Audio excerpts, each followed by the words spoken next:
एक गांव में श्याम नाम का एक बहुत ही गरीब और ईमानदार आदमी अपनी पत्नी सपना के साथ रहता था। श्याम खेतों में काम करके अपने घर का गुजारा करता था। उसी गांव में मधुरचंद नाम का एक बहुत ही धनवान व्यापारी रहता था। एक दिन मधुरचंद व्यापार का सामान खरीदने के लिए जा रहा था। अचानक उसकी सोने के सिक्कों की थैली गुम हो जाती है। इससे वह बहुत परेशान हो जाता है। फिर जल्दी से वह अपने घर जाता है और थैली ढूंढने लगता है, लेकिन उसे अपनी सिक्कों की थैली कहीं नहीं मिलती। इसलिए वह पूरे गांव में घोषणा करवाता है। सुनो सुनो सुनो, बिलासपुर गांव के लोगों, मेरी बात जरा गौर से सुनो। हुकुमचंद व्यापारी के सोने के सिक्कों की थैली कहीं खो गई है। जो कोई उस थैली को खोज करके हुकुमचंद व्यापारी को वापस करेगा, उस खोजकर्ता को एक सोने का सिक्का इनाम में दिया जाएगा। ये व्यापारी गांव वालों को पागल समझता है क्या? अगर किसी को उसके सोने के सिक्कों की थैली मिल भी गई तो वो क्यों लौट आएगा? और वैसे भी कौन एक सिक्के के चक्कर में अपना समय बर्बाद करे? चलो भाइयों, अपने अपने काम में लग जाओ। अरे भाई, मैं बूढ़ा जरूर हूँ पर कहानियाँ अभी भी जवान हैं। चैनल को सब्सक्राइब करो वरना एक सुंदर कहानी छूट जाएगी। और हाँ, लाइक करना मत भूलना, साथ में बेल आइकॉन भी दबा देना। उधर सपना अपने पति श्याम से कहती है, मुझसे अब आपकी हालत देखी नहीं जाती। पूरे दिन दूसरों के खेतों में मजदूरी करते हो, उसके बदले तुम्हें थोड़े बहुत पैसे ही मिलते हैं। कम से कम इतने पैसे तो मिलने चाहिए जिससे एक दिन का गुजारा सही से हो जाए। तुम सही कह रही हो सपना। मैं आज से अपनी मजदूरी के पैसे ज्यादा लिया करूंगा। पूरा दिन काम करके शरीर सारा दुख जाता है। इतनी मेहनत के बाद भी ढंग का खाना नहीं मिलता। आज से मैं अपनी मजदूरी ज्यादा लिया करूंगा, चाहे अपना कोई काम करवाए या न करवाए। तभी एक जमींदार श्याम के घर आता है और कहता है, शाम में तुम्हारे पास इसलिए आया हूं, वो जो मेरे पास वाले गांव में 2 बीघा जमीन है ना, उसे तुम्हें जोतना है। मैं 2-3 दिन के लिए किसी काम से जा रहा हूं। जब तक मैं वापस आऊं तब तक तुम इस जमीन को जोत देना। पैसे मैं तुम्हें वापस लौट कर दे दूंगा। जमींदार जी, जमीन तो मैं जोत दूंगा, लेकिन एक परेशानी है। क्या परेशानी है? जरा मुझे भी तो पता चले। दरअसल जमींदार जी, एक दिन की मजदूरी के जितने पैसे मिलते हैं उतने में एक समय का खाना भी सही से नहीं बन पाता। इसलिए मैंने आज से अपनी मजदूरी के पैसे बढ़ा दिए। अब से मैं एक दिन की मजदूरी के 5 चांदी के सिक्के लिया करूंगा। 5 चांदी के सिक्के? वो भी एक दिन की मजदूरी के? अरे, 2 चांदी के सिक्कों से सीधा 5 सिक्कों पे आ गए। किसी को नहीं कराना तुमसे काम। मैं तुम्हें जानता हूं, बस इसलिए तुम्हारे पास आ गया हूं, वरना आज भी मेरे मजदूर हैं जो एक सिक्के में पूरे दिन का काम करने के लिए तैयार हैं। इतने सिक्के मैं नहीं दे पाऊंगा, किसी और से काम करवा लूंगा। अब तुम अपने घर बैठकर आराम करो। बताओ तो सही, लूट मार करने के क्या नए तरीके निकाल लिए हैं लोगों ने? जमींदार श्याम को उल्टा सीधा कहकर वहां से चला जाता है और श्याम अपनी पत्नी से कहता है, देखा सपना, 5 चांदी के सिक्कों का कहा सुन के जमींदार कैसे काली पीली आंखें दिखा रहा था। मैं इसलिए अपनी मजदूरी के पैसे नहीं बढ़ाता हूं। बहुत से मजदूर हैं जो एक सिक्के में पूरा दिन काम करने के लिए तैयार हैं। लेकिन तुम 5 दिन के काम को एक ही दिन में कर देते हो, इसीलिए तो हर कोई अपना काम तुमसे करवाता है। मैं तो कहती हूँ, अगर लोगों को 5 चांदी के सिक्के ज्यादा लगते हैं तो कम से कम 4 सिक्के तो लेने ही चाहिए। एक दिन की मजदूरी के 4 सिक्कों में हमारे घर का एक दिन का गुजारा हो जाएगा। ठीक है सपना, आज से मैं अपनी एक दिन की मजदूरी के 4 चांदी के सिक्के लिया करूंगा। अब मैं चलता हूं, कहीं काम मिल जाएगा तो घर का थोड़ा बहुत सामान ले आऊंगा। श्याम काम की तलाश में निकल जाता है। जब वह जंगल के रास्ते से गुजर रहा होता है तो उसकी नजर एक थैली पर पड़ती है। उसमें सोने के सिक्के होते हैं। उन सिक्कों को देखकर श्याम सोचने लगता है ये सोने के सिक्कों की थैली किसी से खो गई। वो बेचारा कितना परेशान हो रहा होगा। इस थैली की वजह से जिसकी भी ये थैली होगी, मैं उसे वापस कर दूंगा। श्याम वापस अपने घर आ जाता है। सपना श्याम से कहती है, क्या हुआ जी? तुम तो काम ढूंढने गए थे, फिर वापस क्यों आ गए? सपना, मैं काम की तलाश करने जा रहा था। अचानक से मुझे ये थैली रास्ते में पड़ी हुई मिली। ये थैली सोने के सिक्कों से भरी हुई है। अरे वाह, आज तो हमारी किस्मत ही खुल गई। कहते हैं ना, जब भी ऊपर वाला देता है तो छप्पर फाड़ कर देता है। अब तुम्हें दूसरों के खेतों में जाकर मजदूरी करने की कोई जरूरत नहीं है। इन सिक्कों से हम अपना कोई कारोबार करेंगे। मैं तो सबसे पहले अपने लिए 3-4 जोड़े कपड़े लाऊंगी और तुम भी अपने लिए चप्पल और कपड़े ले आना। अरे, ये तुम कैसी बात कर रही हो? सपना, हम दूसरों के पैसे कैसे रख सकते हैं? उसने कितनी मेहनत से पैसे कमाए होंगे। जिसके भी ये सिक्के हैं, मैं उसे वापस कर दूंगा। तुम ये क्या कह रहे हो? घर आई लक्ष्मी को ऐसे लौटाते हैं क्या? ईश्वर को कितना बुरा लगता है। ईश्वर तुम्हें धन दे रहा है और तुम लेने को तैयार ही नहीं हो। ऐसे तो ईश्वर भी नाराज हो जाएंगे। सपना, हम दूसरे का धन कैसे रख सकते हैं? वो बेचारा किस हाल में होगा। पता नहीं ये सिक्के किसी गरीब के हैं या अमीर के, लेकिन हमें गरीब अमीर से कोई मतलब नहीं है। जिसके भी सोने के सिक्के हैं, मैं उन्हें लौटा दूंगा। तुम एक बात की रट लगा लेते हो। एक काम करो, अगर 3 दिन के अंदर पता चल जाता है कि सिक्के किसके हैं, तो तुम उन्हें लौटा देना। अगर पता न चले तो फिर ये सोने के सिक्के हमारे हो जाएंगे। हम समझेंगे कि ईश्वर ने हमारी गरीबी को देखकर ये सोने के सिक्के हमें दिए हैं। श्याम अपनी पत्नी की बात मान लेता है। उधर कोई भी गांव वाला मधुरचंद की थैली की तलाश में नहीं निकलता और न ही उसके सोने की थैली कोई आदमी लेकर आता है। इसलिए मधुरचंद कहता है कि क्या तुमने गांव में सोने के सिक्कों की थैली खो जाने की सूचना नहीं दी? मैंने तो पूरे गांव में घोषणा कर दी है कि थैली तलाश करने वाले को एक सोने का सिक्का मिलेगा। फिर अभी तक कोई गांव वाला क्यों नहीं आया? तो तुम एक काम करो, गांव में फिर से घोषणा करो कि जो भी इस थैली की तलाश करेगा उसे 2 सोने के सिक्के दिए जाएंगे। सुनो सुनो सुनो बिलासपुर गांव के लोगों, इस बार मेरी बात कान खोल के सुनो। हुकुमचंद व्यापारी के सोने के सिक्कों की थैली कहीं खो गई है। जो कोई उस थैली की खोज करके हुकुमचंद व्यापारी को वापस करेगा, उस खोजकर्ता को एक नहीं बल्कि 2 सोने के सिक्के इनाम में दिए जाएंगे। यह बात श्याम के कानों तक पहुंच जाती है कि थैली मधुरचंद की है और जो भी थैली वापस करेगा उसे 2 सोने के सिक्के मिलेंगे। यह बात वह अपनी पत्नी को बताता है। उसकी पत्नी कहती है, अच्छा, तो ये सोने के सिक्कों की थैली उस लालची मधुरचंद की है। वो तो एक नंबर का बदमाश है। हम उसे थैली नहीं लौटाएंगे। उसे क्या पता कि थैली हमारे पास है या नहीं। सपना, हमें ऐसा नहीं करना चाहिए, चाहे मधुर चंद जैसा भी हो। हमें इस बात से कोई मतलब नहीं है कि वह हमारे साथ कैसा व्यवहार करता है। हमें किसी के साथ अन्याय नहीं करना चाहिए। ये सिक्के किसी की मेहनत की कमाई हैं और इन्हें लौटाना हमारा फर्ज है, चाहे वह व्यक्ति कितना भी बुरा क्यों न हो। हमें हमेशा ईमानदारी से काम लेना चाहिए, क्योंकि अगर हम अपनी ईमानदारी से दूर हो गए तो हम खुद भी बुरे बन जाएंगे, है ना? जैसा तुम चाहो वैसा करो, लेकिन मधुरचंद अच्छा आदमी नहीं है। श्याम सिक्कों की थैली मधुरचंद को वापस करने के लिए निकल जाता है।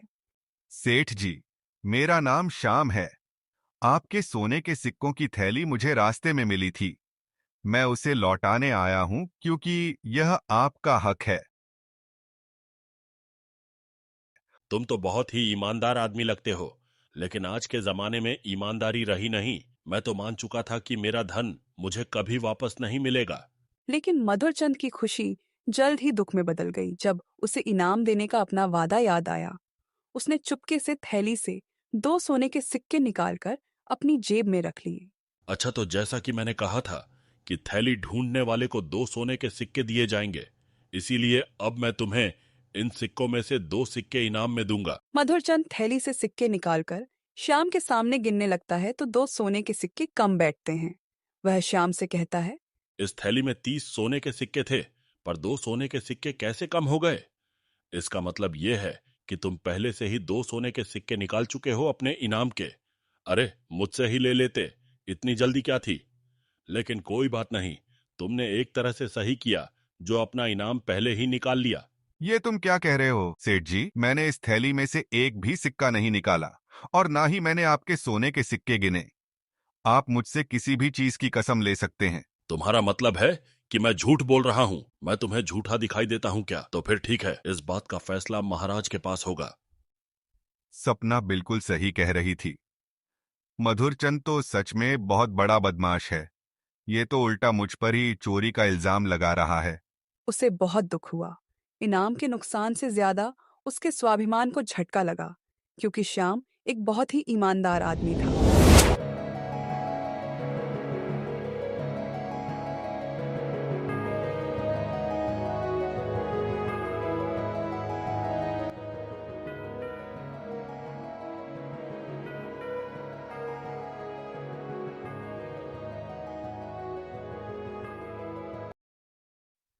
मधुरचंद श्याम को लेकर राजा के पास पहुंच जाता है और फिर राजा से कहता है, महाराज, मैं व्यापार का सामान लेने जा रहा था।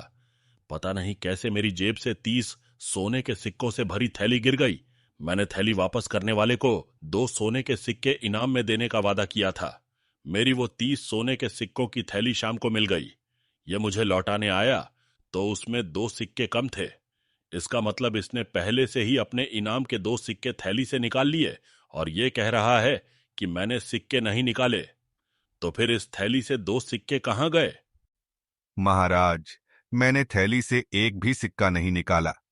जैसे ही मुझे थैली मिली, मैंने उसे तुरंत वापस कर दी। मुझे यह भी नहीं पता था कि उस थैली में कितने सिक्के हैं। अगर मुझे जरा भी लालच होता, तो मैं सोने के सिक्कों की थैली लौटाता ही क्यों? महाराज, सोने के सिक्के निकालने का सवाल ही नहीं उठता। आज मेरी ईमानदारी और इज्जत दोनों दांव पर हैं। महाराज, कृपया मेरी ईमानदारी और सच्चाई पर कोई शक न करें। राजा बहुत ही समझदार और दयालु व्यक्ति था। वह एक ही पल में समझ गया था कि मधुरचंद झूठ बोल रहा है, लेकिन राजा के पास कोई सबूत नहीं था, इसलिए उसने मधुरचंद से कुछ नहीं कहा। राजा थोड़ी देर चुप रहा और फिर बोला, फिलहाल हमारे पास इस मामले से संबंधित कोई भी ठोस सबूत नहीं है जिससे हम इस पर कोई फैसला ले सकें। इसीलिए मैं इस मामले की पूरी तरह से जांच और छानबीन करवाऊंगा, ताकि हम हकीकत को साफ तरीके से समझ सकें। तब तक किसी भी प्रकार का फैसला सुनाना उचित नहीं होगा। इसीलिए मैं आप दोनों से अनुरोध करता हूं कि आप अब भी अपने अपने घर वापस जाएं और इस मामले में किसी भी प्रकार की दखलंदाजी न करें। 3 दिन बाद जब छानबीन पूरी हो जाएगी और हमें सभी जरूरी जानकारी मिल जाएगी, तब आप दोनों को वापस बुलाया जाएगा और उसके आधार पर उचित फैसला सुनाया जाएगा। दोनों अपने घर चले जाते हैं। श्याम की पत्नी सपना श्याम का इंतजार कर रही होती है।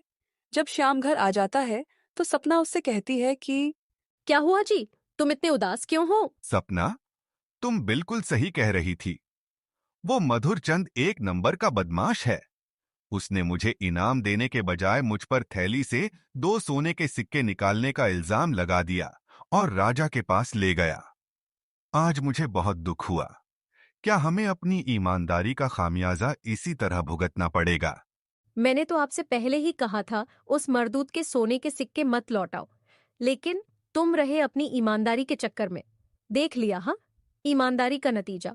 और तभी 2 गांव वाले श्याम के घर जाते हैं और श्याम से कहते हैं, तुम्हारे साथ जो हुआ उसे सुनकर बहुत दुख हुआ श्याम भाई।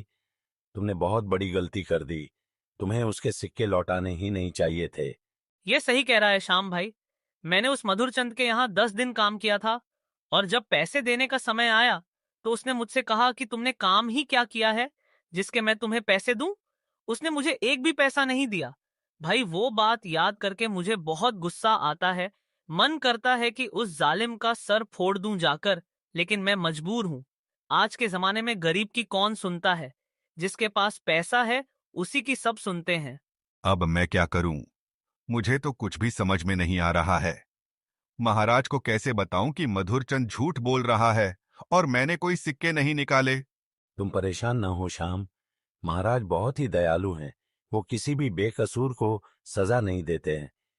ईश्वर ने चाहा तो हुकुमचंद को उसके कर्मों की सजा जरूर मिलेगी। यूं ही 3 दिन बीत जाते हैं। राजा दोनों को दरबार में बुलाते हैं और उनसे कहते हैं, मधुरचंद, तुम मुझे एक बात बताओ। तुमने कहा था कि तुम्हारी 30 सोने के सिक्कों की थैली खो गई थी, तो फिर यह 28 सोने के सिक्कों वाली थैली तुम्हारी कैसे हो सकती है? तुम अपने घर वापस जाओ और अपनी 30 सोने के सिक्कों वाली थैली का इंतजार करो। अगर फिर भी वो थैली ना मिले तो उसे तलाश करवाओ। और शाम तुम्हें 28 सोने के सिक्कों वाली थैली मिल गई है, इसलिए जिसकी भी ये थैली है वो तुमसे लेने आएगा। तुम उस थैली के मालिक का इंतजार करो। अगर वो 1 महीने के अंदर अपनी थैली नहीं लेने आता है तो फिर यह सोने के सिक्कों की थैली तुम्हारी हो जाएगी। फिर तुम जैसे चाहो वैसे खर्च कर सकते हो या फिर इन सिक्कों से कोई व्यापार कर सकते हो। राजा का फैसला सुनकर मधुरचंद गुस्से से आग बबूला हो गया और मन ही मन राजा को कोसने लगा। लेकिन गिरफ्तार होने के डर से उसकी कुछ कहने की हिम्मत ही नहीं हुई, इसलिए वह चुपचाप बिना कुछ कहे अपने घर चला गया। और उधर राजा श्याम से कहते हैं, देखो श्याम, मैं पहली बार में ही समझ गया था कि मधुरचंद झूठ बोल रहा है। मुझे पता है कि ये सिक्के उसके हैं, लेकिन ऐसे मक्कार आदमी के साथ ऐसा ही होना चाहिए। हमेशा याद रखना, एक ईमानदार आदमी असल में बहुत अमीर होता है, चाहे वो कितना ही गरीब क्यों ना हो। महाराज, मैं आपका दिल से शुक्रिया अदा करता हूं। आपने आज एक गरीब मजदूर की इज्जत और सम्मान की रक्षा की। आपकी दया और महिमा का कोई मोल नहीं है। आपने न सिर्फ मेरी जिंदगी में खुशी का संचार किया है, बल्कि समाज को भी यह सिखाया है कि सच्चाई, महानता और ईमानदारी केवल एक व्यक्ति की क्षमताओं में नहीं, बल्कि उसके कर्मों में प्रकट होती हैं। हमें गर्व है कि हमें आप जैसा रहम दिल और न्यायप्रिय शख्स मिला। ईश्वर आपकी हमेशा हिफाजत करे। राजा श्याम को खूब धन दौलत देता है और फिर विदा कर देता है। जब श्याम सोने के सिक्कों की थैली और राजा द्वारा दिए गए धन को लेकर अपने घर पहुंचता है, तो उसकी पत्नी बहुत खुश होती है और उससे कहती है, अरे वाह, मुझे तो विश्वास ही नहीं हो रहा है। महाराज ने हमें इतना सारा धन दिया है और ये सोने की थैली भी हमें मिल गई। ये सब महाराज की महिमा का परिणाम है। लेकिन मुझे लगता है कि हमें ये सोने के सिक्के मधुरचंद को वापस कर देने चाहिए, क्योंकि उसे अपने लालच की सजा मिल गई है।